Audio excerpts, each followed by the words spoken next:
Hello there. Today I'm going to go through ways you can blend coloured pencils. You might have noticed that when using coloured pencils you can be left with a grainy texture where the colour of the paper is shown through.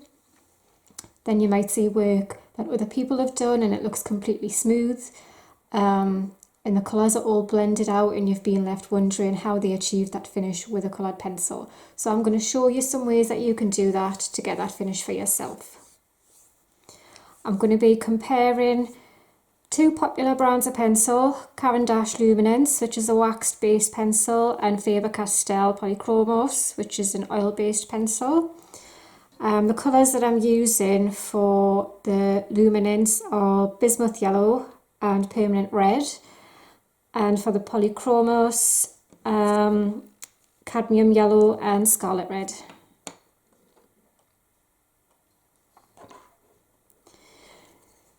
So the first thing you want to do is you want to lay down your colour that you want to blend out evenly in the first place. If you put it down and it's all patchy and all over the place, it doesn't really matter what you do with it, it's still going to look terrible. So I'm going to do a gradient from yellow to red for each one, and I'm going to go through tips how to get that down on your paper smoothly. I'll just zoom in.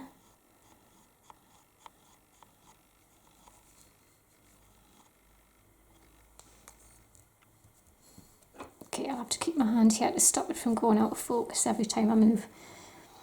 Right, so I'm going to start with the yellow. And I'm starting with the Luminance pencils.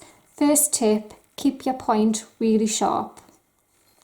Because there's tooth in the paper, which means that there's loads of little dips and valleys in the surface of the paper, and that's what your pigment grips onto. And if it has a sharp point, you can get into there, but if it's blunt, then it'll just skip over those valleys and it'll just leave them white. So always use a sharp pencil. Now, at first I'm going to hold it not right on its tip, I'm going to hold it further back. And I'm just going to put it to its side slightly, but I'm still using the tip. And just start lightly. And I'm not going straight up and down, I'm kind of doing little like ovals. That'll help you get your coverage. And you don't want to be pressing down too hard at this point, you don't want to be damaging the tooth of your paper. Because once you flatten that tooth out, it's really hard to put more pencil on top because it's got nothing left to grip onto. So at this point, if you just keep doing that till you're about halfway,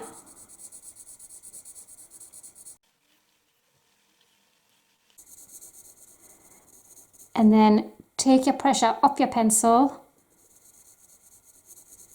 and when it gets to the point where you want to start transitioning into your red, just ease off the pressure and fade it out. The further that you keep going, the lighter you're going, and that will stop any harsh lines. So now I've got a light layer of pigment on there. I'm just showing you that because that's not enough. If you're going to start trying to blend your pencils, you're going to need a decent amount of pigment on, but at the same time you don't want to be damaging the tooth of your paper. So I'm going to go over that with a little bit more pressure.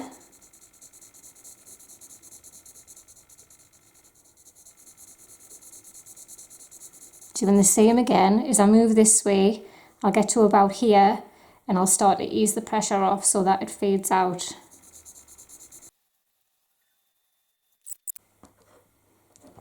Okay, so I'm just going to lift that up and show you there.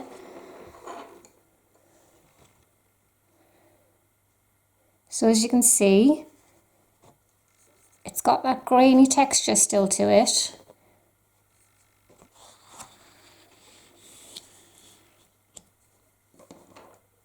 And now I'm going to go in with the red.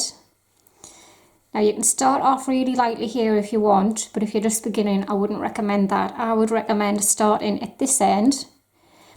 And you want to do the same as you did, but backwards. So you want to get most of your colour at this end, and then as you reach this point here, start to fade it out because you want a nice transition, you don't want any harsh lines. And again, just you don't want to be holding it right up here, like digging the point of your pencil into the tooth of the paper. Just hold it further back.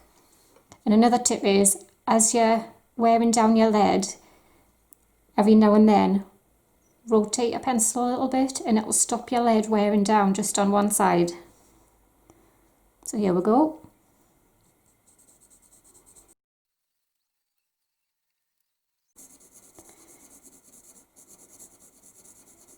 You want to make sure that you put your red far enough over your yellow that you're not leaving this like pale patch in the middle.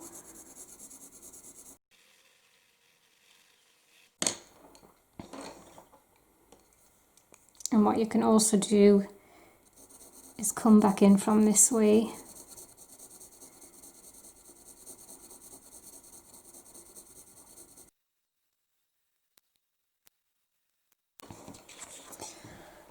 Right, so that's what we've got so far. And then you've got that little bit where it's transitioning and that's turning into a bit of an orangey colour there.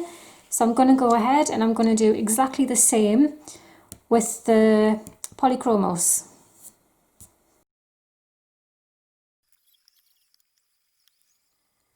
So I've started to colour in the rest of the boxes just so that they're ready. But before I move on, I'm just going to go through this yellow part again, get to about halfway, go a little bit further past and then start to ease the pressure, and the yellow actually stops.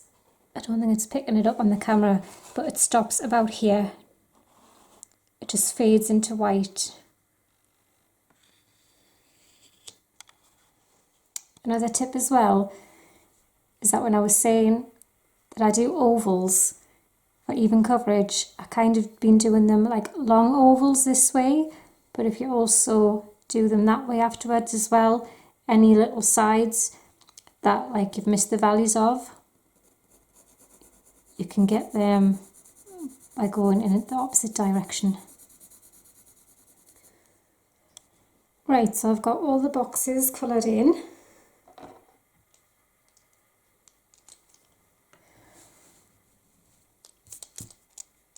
And the first way that I'm going to show you,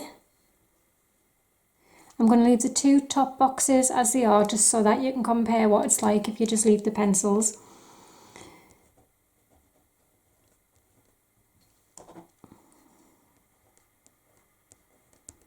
Is burnishing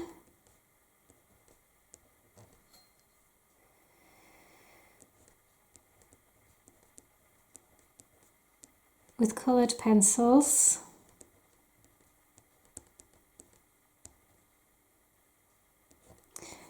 And then I'll do burnishing with a white pencil. So burnishing is when you use your pencil and you press down, you layer it up and you start to press the pigment into the paper and you flatten all that tooth out. Once you've flattened it, you cannot really go over it. You might be able to lightly glaze over the top. So burnishing should be left till the end. So get my pencils, zoom in. And this time, if you get closer to the tip of your pencil with your finger, you want to use the point and do your ovals or your circles, but you want to press down. I mean, not so hard that you're going to break the pencil, but you want to press right down.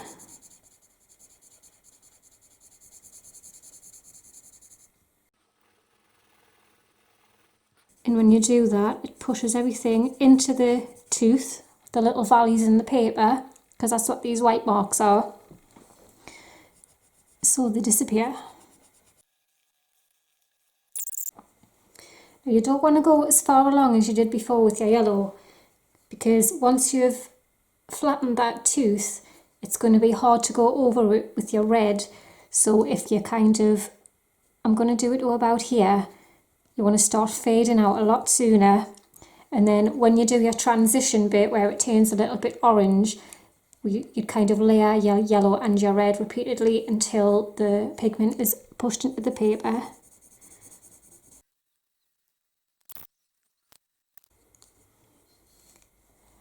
Now go back And do the same with your red. And then this middle section where you've took the pressure off, the act of going over with the red will help to push that middle section down.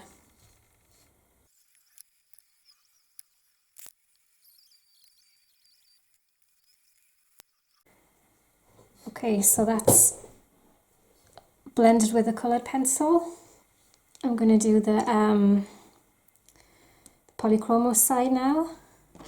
But the difference with the Polychromos is that I'm going to do the yellow and the red at this end, but I'm going to do most of the blending out with a lighter yellow pencil. This one is cream. So I'm going to go over, I'm not going to push down as much as I did before.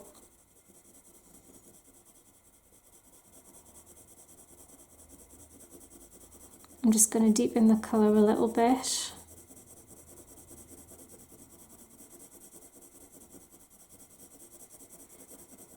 Because I want to show you the difference between if you burnish with different colours, it can change the effect. So I'm just trying to fill up more of the tooth, but without changing the colour intensity too much. Right, so now I'm going to go over the whole thing with the cream pencil. Same as I did on the other one, with a sharp point. Still going round in little ovals, but I'm putting pressure down. And I'm pushing all that pigment into the tooth of the paper.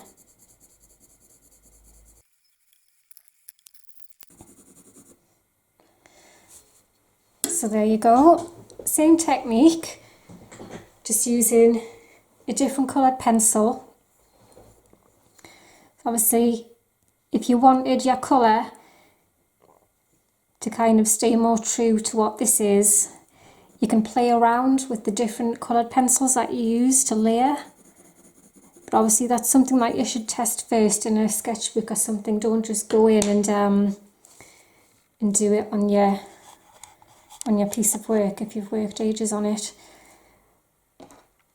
And then the next one is also burnishing.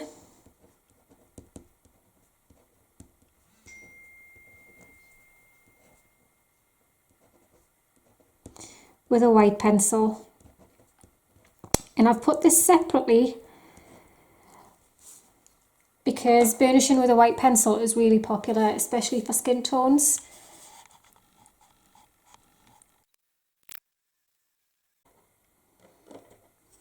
So, got my white pencil. Just do the same as before, but with your white.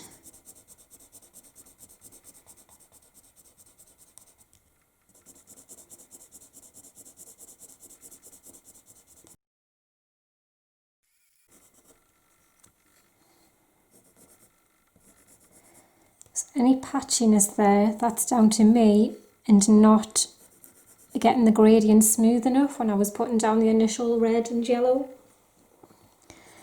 But as you can see there from the white, I'll zoom out a little bit. Completely changes how the colour comes out. So there's not a lot of change in the yellow, that stayed pretty true to how this was. And then the red's been dulled down a bit. So it will depend on what colours you're using. Depending on how much tooth is left, you might be able to kind of lightly glaze over again if you want to deepen colours up. But I wouldn't rely too much on that because it might not happen. It might not take any more.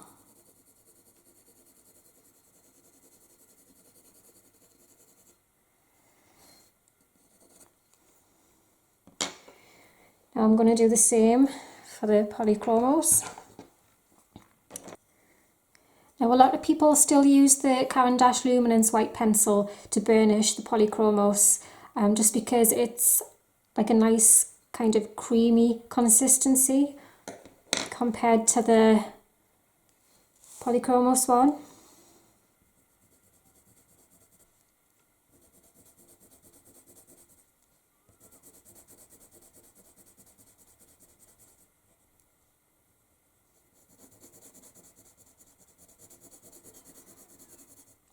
But the nice thing about the Polychromos pencils is that they're harder than the Luminance pencils, so they keep the point for longer, which is nice when you're trying to burnish.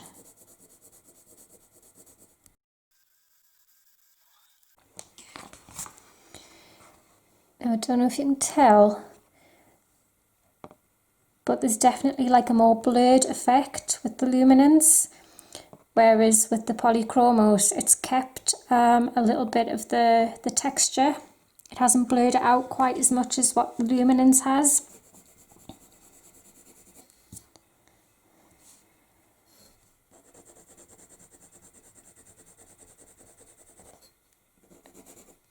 Okay, that'll do.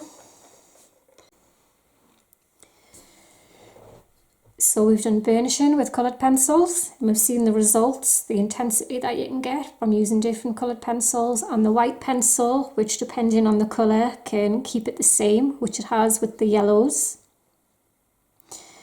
But it's dulled down the red quite a bit. So the next one is Colourless Blender. This is a Caran one, and it's made of the same core as the coloured pencils, except it just doesn't have any pigment in it. So you do the same. I've put that to a sharp point and go over it with that. Oh, snap the end off.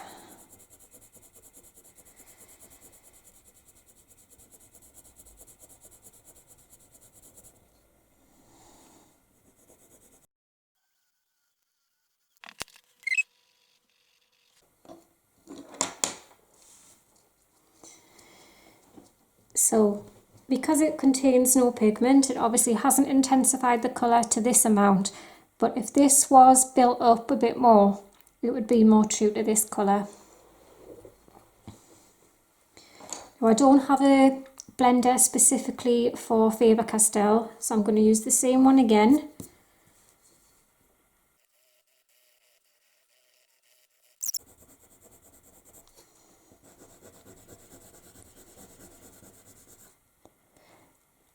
Now what's interesting with the Colourless blender is that how much it amped up the yellow. Not so much the red, but it definitely changed the saturation of the yellow quite a bit. I'm just wondering that if I had used a blender specifically made by Faber-Castell, if that also would have been the case. So right on here,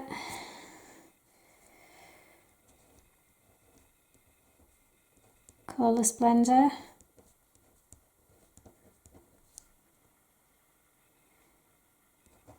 Colourless pencil blender I'll put.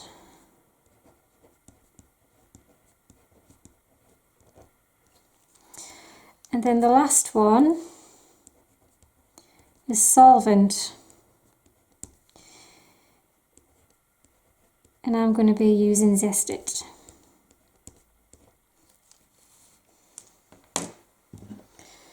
So this is what I have.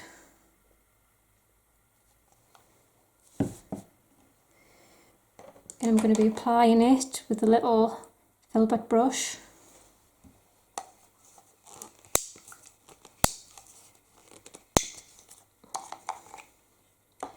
And I'm just doing that by dipping the end straight into the bottle, and then I'm dabbing the excess out onto a piece of kitchen towel, because you don't want to apply too much, because the solvent can then spread out like beyond the boundary of what you've drawn.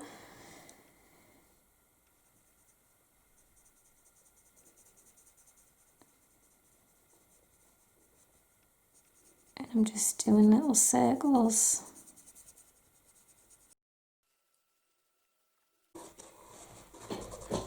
You can also use a cotton bud dipped in.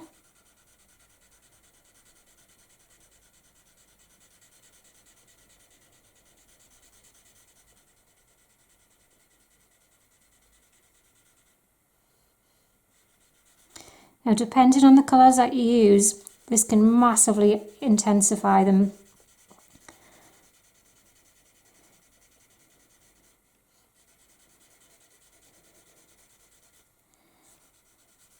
There's a few areas there where you can see I probably could have put a bit more pigment down before blending, but the nice thing about the solvent is that once that dries, the tooth of the paper isn't damaged, so you can go over it again and get a perfectly smooth finish, which I'll do, but you do want to make sure that it's dried first because you don't want to damage your paper.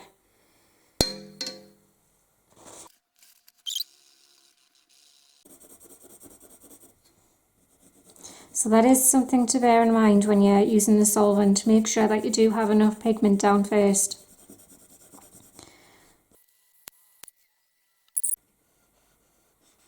So the difference with the Polychromos is that I can definitely see the pigment sliding around more.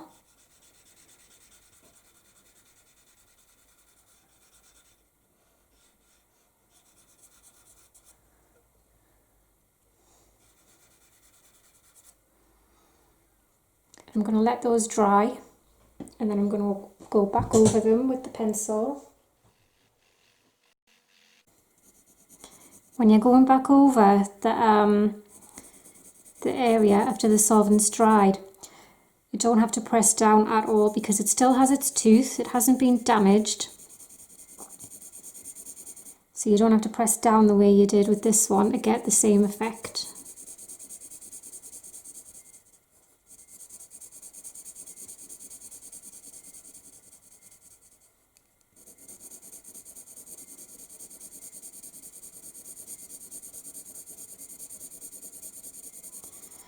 And the thing about using solvent is I would definitely use it before you've put any details in, because it does have a tendency to kind of wash away any fine detail that you do.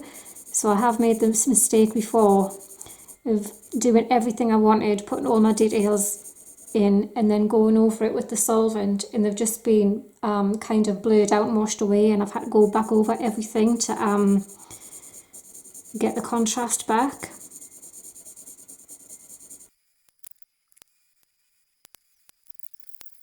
Right, so there you go.